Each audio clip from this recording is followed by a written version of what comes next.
وہ کافر، وہ ہندو جو 101 خدا ان کے 101 قومیں ہیں، 33 کروڑ خدا ہے، ان 33 کروڑ خداؤں کے ماننے والے، سورج جن کا خدا، پتھر جن کا خدا، ناگ صاحب جن کا خدا، پیپل کا درخت جن کا خدا، جو عورتوں کے پجاری، وہ آج ایک ہو کر امت مسلمہ کو سفیدی سے مٹانے کے لیے ہندوستان میں ایک قانون بنا دیا گیا ہے، قانون بنا دیا گیا ہندوستان کے اندر۔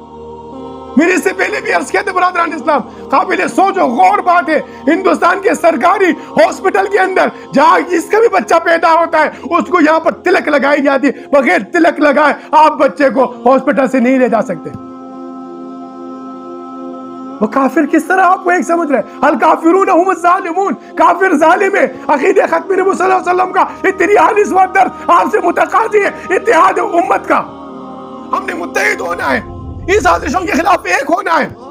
آج ہندوستان کے اندر کس طریقے سے مسلمانوں کو پردے کے اوپر، یہ تو مشرقی لباس ہے، ہندوستان کے ہندوؤں کے اندر یہ پردہ ہندوستان کے ہندو بھی کرتے ہیں، یہ پردہ تو یہاں کا مشرق کا بھی دستور ہے، صرف اسلام کا نہیں ہے، یہ کوئی مغربی ملک ہندوستان نہیں ہے، لیکن دشمنی ہے اسلام میں، دشمنی ہے نبی کریم صلی اللہ علیہ وسلم میں، دشمنی ہے اشعار اسلام میں۔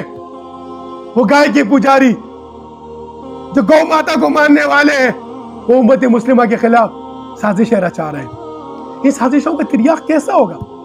کیا ہم تقسیم ہو کے کریں گے؟ کیا ہم متحد نہیں ہو سکتے؟